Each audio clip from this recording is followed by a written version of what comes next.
नमस्ते विद्यार्थी मित्रांनो, आपण शब्दांच्या ज्या विकारी आणि अविकारी जाती आहेत त्यातली विकारी जी चौथी जात आहेत त्याचा आज आपण अभ्यास करणार आहोत। पण तत्पूर्वी मुलांनो, तुम्ही यापूर्वीचे सगळे नाम, सर्वनाम, विशेषण, क्रियापद, त्याच्या अगोदर शिकलेलो संधी, हे सगळे व्हिडिओ पाहिले नसतील तर जरूर पाहून घ्या। आणि तरच हे सगळं क्रियापद समजलं, नाम ओळखता आलं तर विशेषण ओळखता येणार आहे, नाम ओळखता आलं तर सर्वनाम ओळखता येणार आहे, क्रियापद ओळखता आलं, क्रियापदाची सगळी सखोल माहिती मिळाली तर तुम्हाला प्रयोग समजणार आहे। त्यामुळे हे एकमेकांवर अवलंबून असणारे घटक आहेत आणि म्हणून प्रत्येक घटक हा व्यवस्थित पाहायचा आहे। क्रियापद तसं खूप सोपं, पण आता जर तुम्ही बघितलात तर तुम्हाला वाटेल की हा खूप अभ्यास आपणाला या क्रियापद घटकाविषयी करायला हवा। आपण चौथी मध्ये तिसरी पासून शिकत आलेलो आहोत की शब्दांच्या जाती, नाम, सर्वनाम, विशेषण, क्रियापद। वाक्याचा अर्थ पूर्ण करणारा क्रियावाचक शब्दाला क्रियापद असं म्हणतात।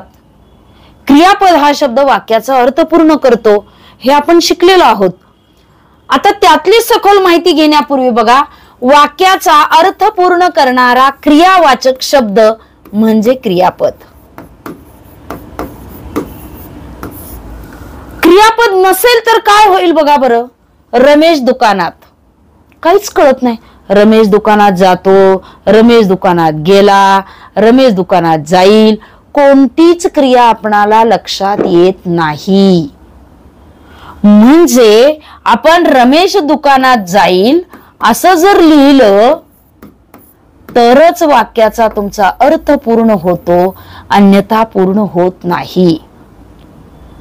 आता इथे मी फक्त लिहिलंय ये जा, आपण काय म्हटलं, ये जा। कधी म्हणजे क्रियापद नुसतं वापरलं तरी आपल्याला अर्थ कळतो। म्हणजे क्रियापदाला इथे वाक्यामध्ये प्रमुख स्थान आहे, मुख्य स्थान आहे, महत्वाचा तो शब्द आहे आणि म्हणून क्रियापदाला मुख्य पद असेही म्हणतात। का तर क्रियापदाशिवाय वाक्य पूर्णच होऊ शकत नाही। नुसतं क्रियापद असेल तरी आपण अर्थ सांगू शकतो।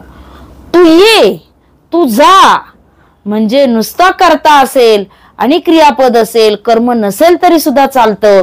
म्हणजे वाक्याचा अर्थ पूर्ण करणारा शब्द हा महत्वाचा शब्द आहे, म्हणून त्याला मुख्य पद असे म्हणतात।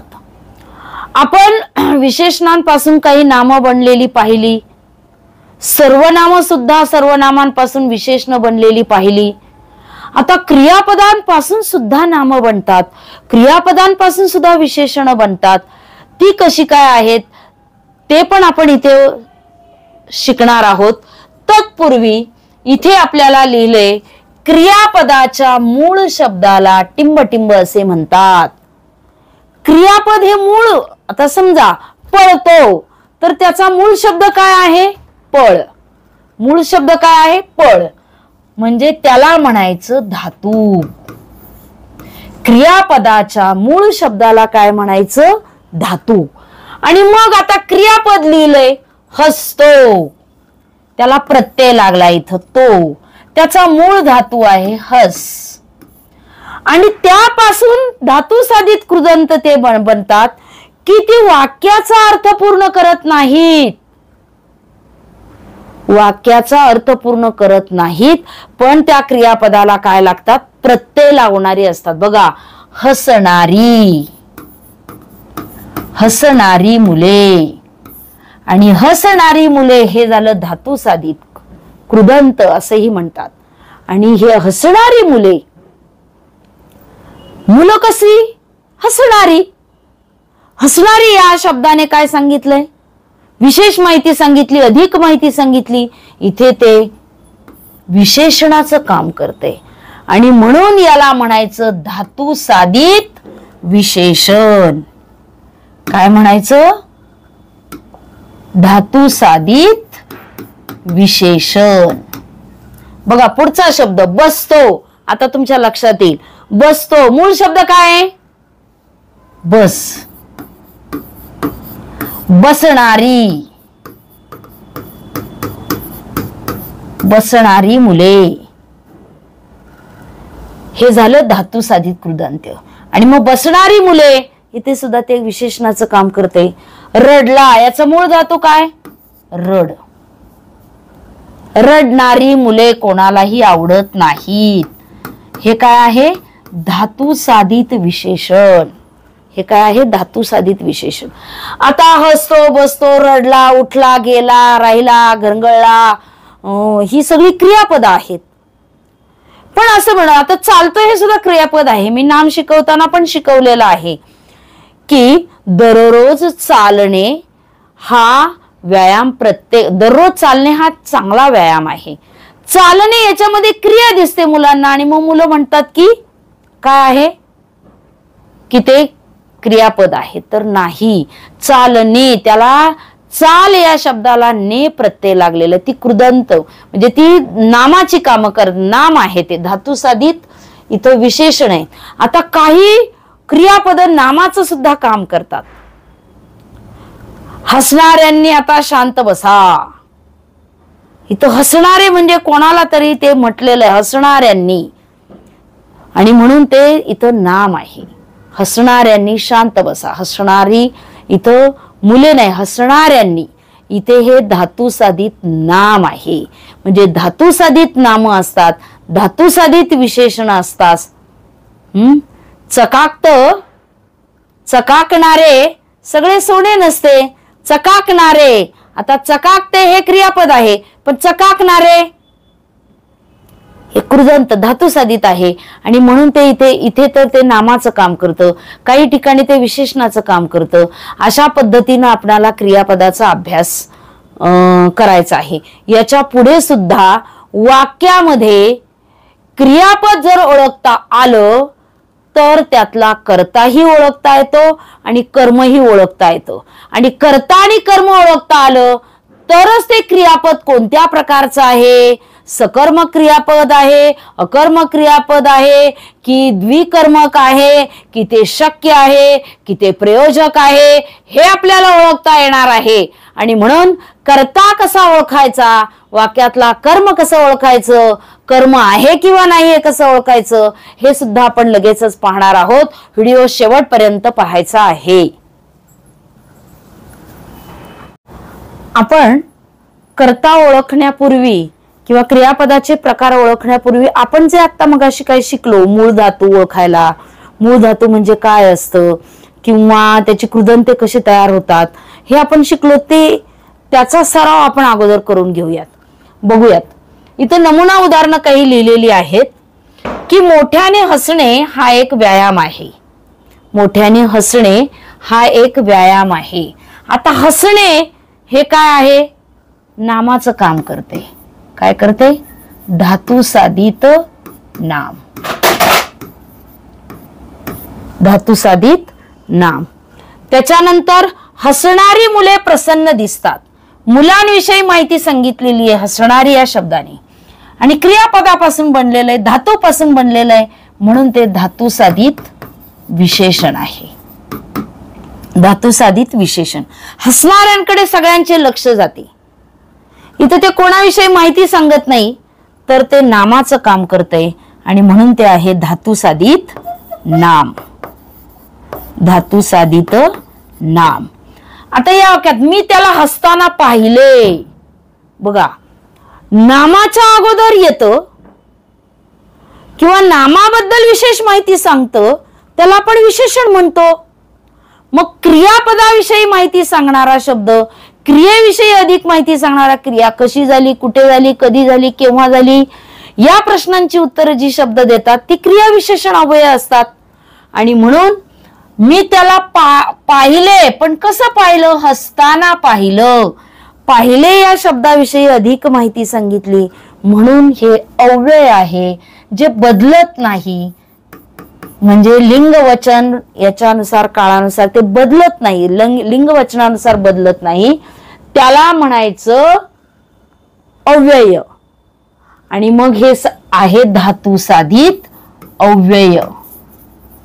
क्रिया विशेषण म्हणतो की नाही, धातू साधित अव्यय क्रिया विशेषणाचं काम करते इथं. क्रिया विशेषण अव्यय म्हणजे तुम्हाला वाक्यामध्ये असे शब्द आल्यानंतर ते धातू साधित नाम आहे, धातू साधित विशेषण आहे की धातू साधित अव्यय आहे हे ओळखता येणं अपेक्षित आहे.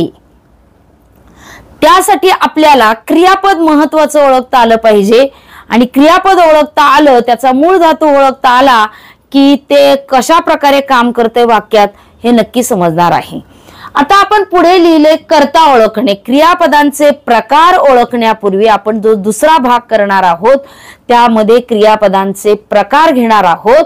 तत्पूर्वी क्रियापदांचे प्रकार घेण्यापूर्वी तुम्हाला कर्ता आणि कर्म ओळखता येणं अपेक्षित आहे. अतिशय सुंदर ट्रिक्स आहे, व्हिडिओ शेवटपर्यंत पाहायचा आहे. आईने पिंट्याला समजावले. आता इथे काय आहे, क्रियापद आहे समजावले. समजावणारी कोण, समजावणारी कोण, क्रियापदाचं मूळ रूप करायचं आणि त्याला नारा नारी असे प्रत्यय लावायचे. नारे खेळतात, खेळणारे, खेळणारी असे प्रत्यय लावायचे. समजावणारी कोण, कोण समजावणारी कोण. इथं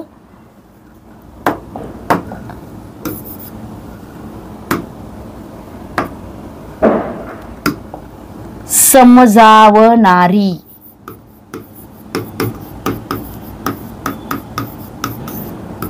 आपल्याला उद्देश विधेय ओळखताना सुद्धा असे क्रियापदाला नारा नारी असे प्रत्यय लावायला लागतात.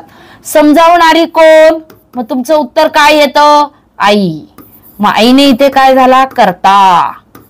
कर्ता ओळखण्यासाठी काय करायचं, कर्ता ओळखण्यासाठी काय करायचं, क्रियापदाला नारा नारी नारे असे प्रत्यय लावायचे. आता काय करायचं, कर्म कसं ओळखायचं, कर्म कसं ओळखायचं, कर्म तर कर्त्याला काय आणि कोणाला असा प्रश्न विचारायचा. काय करायचं, कर्त्याला काय प्रश्न विचारायचे, काय, कोणाला. मग कर्ता कोण आहे, आईने. आईने कोणाला समजावले हा शब्द इथं फिट बसतो. मग कोणाला समजावले, पिंट्याला. म्हणजे हे काय झालं, कर्म. मग या वाक्यात कर्म आहे म्हणून ते सकर्मक आहे. आता खाली आपण बघूयात, उमेश छान लिहितो. आता आपल्याला कर्ता ओळखायचा आहे. लिहिणारा कोण, नारा नारी प्रत्यय लावायचा. लिहिणारा कोण, त्याचं उत्तर येतं उमेश आणि म्हणून हा झाला कर्ता. आता उमेशला, कर्त्याला प्रश्न विचारायचा काय आणि कोणाला. काय आणि उमेश काय, रुमेश काय लिहितो, छान लिहितो असं नाही उत्तर येत. उमेश कोणाला लिहितो असं नाही उत्तर येत. काय आणि कोणाला हे प्रश्न इथे सूट होत नाहीत. कर्त्याला काय आणि कोणाला हे प्रश्न विचारल्यावर जर उत्तर मिळत नसेल, तो प्रश्न इथे सूट होत नसेल तर या वाक्यामध्ये कर्म नाही, कर्म नाही, कर्म नाही म्हणून ते अकर्मक आहे. आणि या वाक्यात कर्म होतं म्हणून ते सकर्मक आहे. मग सकर्मक अकर्मक हे दोन प्रकार तुम्हाला इथे वरच्या पातळीवर कळलेले आहेत. आता काही वाक्यात दोन कर्म असतात, एक त्याच्यात प्रत्यक्ष असतं, एक अप्रत्यक्ष असतं. ते कसं ओळखायचं ते सुद्धा आपण पुढच्या व्हिडिओमध्ये पाहणार आहोत. परंतु आता या व्हिडिओमध्ये तुम्ही काय शिकलेला आहात, क्रियापद ओळखायला शिकलेला आहात, क्रियापदाची व्याख्या शिकलेली आहात, क्रियापदाचं मूळ रूप तयार करायला शिकलेला आहात, क्रियापदाची कृदंते कशी बनतात, धातू साधित कशी बनतात हेही शिकलेलो आहोत. धातुसाधित नाम ओळखायचं, धातुसाधित विशेषण, धातुसाधित अव्यय हेही शिकलेला आहात. वाक्यामध्ये कर्ता ओळखायचा कसा, कर्ता ओळखण्यासाठी क्रियापदाला नारा नारी नारे असे प्रत्यय लावायचे. कर्ता ओळखला की कर्त्याला काय आणि कोणाला प्रश्न विचारला की कर्म मिळतं. पण काय आणि कोणाला हा जर प्रश्न विचारून उत्तर मिळत नसेल तर त्या वाक्यात कर्म नसतं. अजूनही काही कर्ता आणि कर्म ओळखण्याच्या ट्रिक्स आहेत किंवा सकर्मक कर्म कसं ओळखायचं याच्या ट्रिक्स आहेत, ते आपण पुढच्या व्हिडिओमध्ये पाहणार आहोत. तत्पूर्वी या व्हिडिओ खाली जी ऑनलाईन टेस्ट दिलेली आहे ती जरूर तुम्ही सोडवायची आहे. हा व्हिडिओ शेअर करायचा आहे आणि आपली यशोदीप प्रकाशनाची जी स्पर्धा परीक्षेची पुस्तके आहेत ती जरूर खाली दिलेल्या क्रमांकावर मागवायची आहे. धन्यवाद.